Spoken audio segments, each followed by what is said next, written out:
Hello दोस्तों, कैसे हैं आप सब। आज हम आपके साथ एक ऐसा वीडियो लेकर आए हैं जिसकी रिक्वेस्ट बड़े दिन से आ रही थी। ये बैलून प्लाजो है हमारा। इसको हमने बनाया है, कटिंग और स्टिचिंग में आपके साथ शेयर करने वाली हूँ।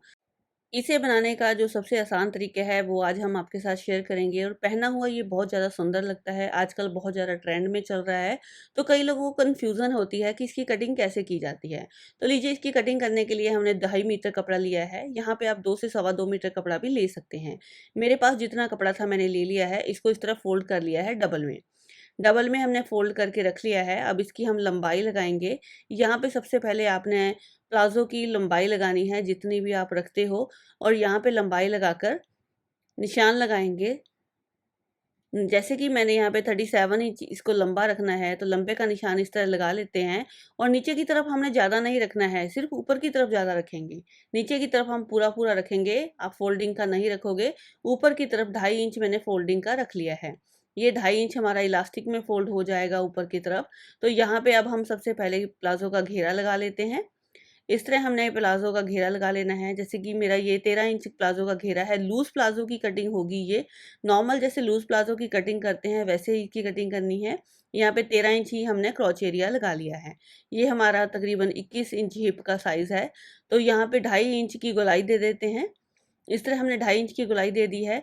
अब यहाँ पे इसका थाइस का नाप लगा लेते हैं। जैसे 13 इंच घेरा था, तो यहाँ पे 15.5 इंच तकरीबन ये थाइस हमारी लग जाएँगी। 15.5 से 16 भी आप लगा सकते हो। और अब हम नीचे की तरफ पोंचे का घेरा लगाते हैं। पोंचा आपने जितना भी रखना हो। अगर आप बहुत ज़्यादा खुला पहनना चाहते हैं तो 14 से 15 रख सकते हैं। लेकिन मैं यहाँ पे ऊपर की तरफ जैसे हमारा 13 इंच था, मैंने नीचे भी 13 इंच का घेरा लगा लिया है और इसको इस तरह निशान से बराबर कर दिया है। अब हम इसकी कटिंग कर लेंगे। अब मैंने नीचे से 13 इंच, ऊपर से 13 इंच मैंने सीधा बिल्कुल घेरा लगाया है। जितना हमारा ऊपर का घेरा था उतना ही हमने नीचे का लगाया है। अब हम इस तरह ऐसे मिलाते हुए इसको कट कर लेते हैं। अगर किसी को ज़्यादा प्लेट्स पसंद हो प्लाज़ो के अंदर, तो आप थोड़ा-सा घेरा बढ़ा सकते हैं। ये हमारे 2 पल्ले कट गए हैं, इसी नाप के हमने 2 पल्ले और काट लेने हैं। आगे और पीछे के पल्ले में हम फ़र्क नहीं रखेंगे क्योंकि लूज़ प्लाज़ो होती हैं जो, वो चारों पल्ले सेम ही कट जाते हैं। तो इन्हें बराबर रखते हुए हम इसकी कटिंग कर लेंगे। एक चीज़ का ध्यान रखिएगा, इसकी जो लंबाई है वो नीचे की तरफ से हमने बराबर रखी है, ऊपर की तरफ से हम इसको थोड़ा बढ़ा के कट करेंगे, जो हमारा इलास्टिक का फ़ोल्ड होगा 2.5 इंच का। अब हमने इसको इस तरह काट लेना है। अब काटने के बाद इसको जो सिलने का तरीका है वो भी मैं आपके साथ शेयर करूँगी। इसमें क्या-क्या टिप्स हैं, कैसे-कैसे इसको सिलना है, आप बड़े ध्यान से देखिएगा। तो लीजिए, प्लाज़ो की नॉर्मल हमारी कटिंग हो गई है। इसका जो फ्रंट डीप देना है, फ्रंट हमने थोड़ा कट करना होता है, वो मैं आपको बाद में कटिंग सिलते समय ही बताऊँगी। तो चलिए, इसको हम सिलना शुरू करते हैं। इसकी हम अगर पॉकेट लगाना चाहते हैं तो लगा सकते हैं, और ये बचा हुआ कपड़ा हम शर्ट में भी यूज़ कर सकते हैं। तो यहाँ पे हमने एक साइड के आसन को सिल लिया है। देखिए, ये फ्रंट का आसन मान लेते हैं, इस तरह मैंने आसन को सिल लिया है। ये बैक का मान लेते हैं। दोनों आसन हमने इस तरह सिल लिए हैं। अब एक आसन के हिस्से को, यानी कि 2 पल्लों को हम इस तरह रखेंगे। जो हमने अगले हिस्से में रखना है उसको इस तरह रख लेते हैं, और यहाँ पे हम 1.5 इंच डाउन कर देते हैं। यहाँ पे मैं 1.5 इंच की कटिंग कर दूंगी इसकी। ये जो हमारा क्रॉच एरिया होगा फ्रंट वाला, वो हमारा डाउन होता है। इसी की वजह से जो हमारा प्लाजो है बीच में से उठता नहीं है, और इसकी फिटिंग बहुत अच्छी आती है। तो लीजिए, इस तरह हमने इसकी कटिंग कर दी है। अब हमने पीछे वाले पल्ले में कोई कटिंग नहीं करनी है। इस तरह हमने क्रॉच एरिया जोड़ लिया है, और दूसरी साइड का क्रॉच एरिया भी हमने सेम ऐसे ही जोड़ लेना है। क्रॉच एरिया होता है आसन। आसन को हमने सिल लिया है। सेम ऐसे ही दूसरे को जोड़ के रेडी किया है। और अब हमने इसकी जो लेग्स वाला हिस्सा है, जो बीच वाला हिस्सा है, वो जोड़ना है। अब दोनों पल्लों को इस तरह खोल लेते हैं। खोलने के बाद हम सीधा जो कपड़ा है वो अंदर की तरफ करेंगे, उल्टा हम बाहर की तरफ रखते हैं, और अब हम इसमें सिलाई लगाएंगे। अब हमने दोनों पल्लों को इस तरह आपस में मिलाते हुए जो क्रॉच एरिया की सिलाइयाँ हैं दोनों, उसको मिलाना है। और एक साइड से पहले लेग्स की सिलाई लगा देंगे। पहले एक साइड से लगाएंगे, फिर दूसरी साइड से लगाएंगे। इसी तरह हमने दोनों साइड की लेग की सिलाई लगाकर इसको रेडी कर लेना है। पहले अंदर की सिलाई लगाकर फिर हमने बाहर वाली सिलाई भी लगा देनी है।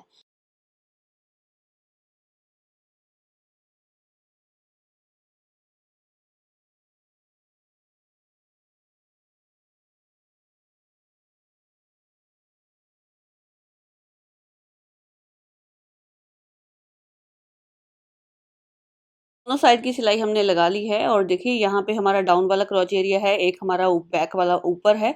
तो यहाँ पे हमने इलास्टिक लेनी है। इलास्टिक आप अपनी हिप के हिसाब से लेंगे, जैसे आपकी हिप का साइज़ है उससे आप 10 से 12 इंच टोटल में कम ले सकते हैं। तो यहाँ पे मैं 32 इंच ले रही हूँ इलास्टिक। तो यहाँ पे जो हिप का साइज़ था वो 42 इंच है। तो यहाँ पे इसको सिल लेते हैं पहले। इसका हमने जोड़ लगा लेना है इलास्टिक का, इसको राउंड में कर लेते हैं और राउंड में करने के बाद हमने इसको अपने प्लाज़ो को इसके अंदर की तरफ डाल के सिलना है। ये इलास्टिक लगाने का सबसे आसान तरीका है। जो सिर्फ ईज़ी तरीके होते हैं मैं वही आपके साथ शेयर करती हूँ। यहाँ पे जो बिगनर्स हैं उनके लिए बहुत ही ज़्यादा ये आसान होते हैं।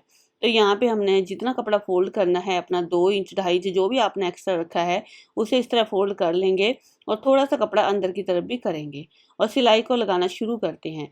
अब एक चीज़ का ध्यान रखिएगा कि जो क्रॉच एरिया हमने डाउन दिया है 1.5 इंच का, वो डाउन ही रहेगा और जो कपड़े की फोल्डिंग है वो पूरे पल्ले में बराबर रहेगी। ये नहीं होगा कि अगले हिस्से में अब आप थोड़ा कम फोल्ड करोगे और पीछे के पल्ले में ज़्यादा फोल्ड करोगे, ऐसे नहीं करना है। आपने जो फोल्डिंग है वो बिल्कुल बराबर रखनी है। क्रॉच एरिया हमारा आगे वाला थोड़ा डाउन ही रहेगा। तो इस तरह हम इलास्टिक को लगा देते हैं, थोड़ा थोड़ा कपड़े को फोल्ड करेंगे और इसके ऊपर सिलाई लगाएंगे। और एक चीज़ का ध्यान रखिएगा कि जो सिलाई है वो कपड़े के ऊपर लगनी चाहिए। यहाँ पे जो सिलाई हमने इलास्टिक के ऊपर नहीं लगानी है। अगर इलास्टिक के ऊपर सिलाई आएगी तो हमारा कपड़ा स्टिच नहीं होगा और ये जो चुन्नट आते हैं ये बिल्कुल भी अच्छे नहीं आएंगे। तो इस तरह सिलाई लगाने के बाद अब हम इसके ऊपर भी एक सिलाई लगा देंगे खींच के थोड़ा सा कपड़े को, ताकि जो चुन्नट हैं वो सही तरीके से एडजस्ट हो जाएं।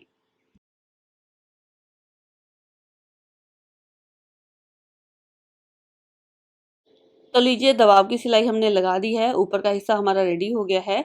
ये जो सिलाई है दबाव की इसलिए लगाई जाती है कि जब हम इसको धोते हैं या ऐसे रख देते हैं फ़ोल्ड करके तो ये इलास्टिक फ़ोल्ड ना हो बिल्कुल भी पहनते समय भी। तो लीजिए ऊपर का हिस्सा हमारा रेडी हो गया है, मैंने इसमें पॉकेट भी लगाई है। आप लगाना चाहें तो लगा सकते हैं, अदरवाइज़ स्किप भी कर सकते हैं। तो यहाँ पे नीचे वाले हिस्से में अब हमने प्लेट्स डालने हैं। यहाँ पे आधे-आधे इंच के इस तरह छोटे-छोटे प्लेट्स लगा देते हैं। नीचे वाले हिस्से में इस तरह प्लेट आप लगा के रेडी करेंगे। अगर आप यहाँ पे गैदरिंग डालना चाहते हैं धागा खींच के तो वो भी डाल सकते हैं, लेकिन अगर छोटी छोटी प्लेट्स डालेंगे तो ये बढ़िया लगती हैं। इस तरह आपने प्लेट्स बहुत ज़्यादा चौड़ी नहीं डालनी है, बिल्कुल बारीक बारीक डालनी है और जो गैप है प्लेट्स का वो बिल्कुल बराबर रखेंगे, कम ज़्यादा बिल्कुल नहीं करेंगे। लीजिए प्लेट्स हमारी लग गई हैं। अब हमने एक कपड़ा लेना है, अपनी शर्ट के साथ का मैं एक कपड़ा लूँगी। इस कपड़े की चौड़ाई हमने 3 इंच लेनी है, तो मैं आपको नाप कर दिखा देती हूँ। तो ये देखिए 3 इंच चौड़ा मैंने ये कपड़ा लिया है। अब हम इसे सीधा रखेंगे नीचे की तरफ और जो प्लाज़ो है उसको भी मैंने सीधा रखा है। अब हम एक सिलाई इसके ऊपर बिल्कुल सीधी लगाएंगे। उतनी ही सिलाई आपने लगानी है जितनी आपने चुन्नट के अंदर दी है। यहाँ पे आप इस कपड़े की जो चौड़ाई है वो तो 3 इंच ले रहे हैं, लंबाई आप अपने घेरे के हिसाब से रखेंगे। जितना आपने प्लाज़ो का घेरा रखना है उतनी आप इसकी लंबाई ले लीजिए। अगर आप 6 इंच 7 इंच 5 इंच जितना भी घेरा रखना चाहते हैं उसके हिसाब से लीजिएगा। और इसको अब हमने पलटी करना है कपड़े को। देख लीजिए मैं आपको दिखाती हूँ। जैसे कि हमारा 14 इंच ये टोटल रह गया है, मैंने 12 इंच घेरा रखना है तो 14 इंच ये बिल्कुल ठीक रहेगा। एक एक इंच हमारा सिलाई में आ जाएगा। तो यहाँ पे हम इसे दबाव की सिलाई भी लगा देते हैं। अब हमने इसको ऊपर की तरफ फोल्ड करना है, आधा इंच कपड़ा अंदर की तरफ लेंगे और कपड़े को ऊपर की तरफ फोल्ड कर देंगे। तो इससे जो सिलाइयाँ हैं वो भी दब जाएंगी, अंडरग्राउंड हो जाएंगी और इसमें फिनिशिंग बहुत अच्छी आएगी। तो इस तरह हमने इसको सिलाई को लगा लेना है। अब ये प्लाज़ो हमारा ऑलमोस्ट बनकर रेडी हो गया है। अगर आप इसके नीचे कोई लेस लगाना चाहते हैं तो लगा सकते हैं, अपनी पसंद की लेस लगाइएगा जो भी आपके वहाँ अवेलेबल हो, क्योंकि जो लेसेस यहाँ डिज़ाइन में लगती हैं कई बार आपके वहाँ नहीं होती हैं तो बड़ी कन्फ्यूज़न होती है। लेकिन आप अपनी चॉइस की लगाइए जो भी आपके पास अवेलेबल हो। तो यहाँ पे मैंने एक स्कैल्प वाली लेस ली है वाइट कलर की, इसको नीचे की तरफ लगा देते हैं। इसे अटैच करने के बाद आप पोंछा रखिए जितना भी आपने रखना है। जैसे मैं इसका 6 इंच पोंछा रखूँगी उतना रख के इसकी सिलाई हम लगा देंगे फिटिंग की। उसके बाद ये हमारा प्लाज़ो बनकर तैयार हो जाएगा। हम इसे आपको पहन कर भी दिखाएंगे और एक बार मैं रेडी करने के बाद प्रेस करके भी आपको दिखाऊंगी। तो लीजिए ये प्लाज़ो हमारा बनकर तैयार हो गया है। बहुत ही अच्छा ये बनकर रेडी हुआ है। आजकल इसे बहुत ज़्यादा ट्रेंड में है, इसे बनाना बहुत ज़्यादा आसान है। जैसे देखने में ये बहुत सुंदर लगता है तो कईयों को कन्फ्यूज़न होती है कि इसकी कटिंग किस तरीके से होगी, सलवार की तरह होगी या फिर प्लाज़ो की तरह होगी। जैसे मैंने भी इसको पहना है तो कई लोगों ने मेरे से पूछा है कि आप इसे हमारी हिसाब से बताइए कि इसकी कटिंग कैसे करनी है। तो लीजिए, ये प्लाज़ो हमारा बहुत ही सुंदर बनकर तैयार हुआ है। आपको ये वीडियो कैसी लगी है आप हमें बताइएगा ज़रूर। वीडियो देखने के लिए आप सभी का बहुत बहुत धन्यवाद। आगे हम किसी नए डिज़ाइन के साथ मिलेंगे। अगर आपको ये वीडियो पसंद आया है, अगर आपको ये पहले भी बनाना आता है, तो आप हमें बताइएगा कमेंट करके। तो लीजिए, मैंने इसको डमी पे भी पहनकर दिखाया है। इसकी फिटिंग ऊपर से थोड़ी सी लूज़ रहेगी, नीचे से थोड़ी सी नैरो रहेगी, जैसे हमारे जॉगर्स होते हैं उस तरह से। और ये प्लाज़ो बहुत ही बढ़िया बनकर तैयार हो गया है। इस वीडियो को देखने के लिए आपका धन्यवाद।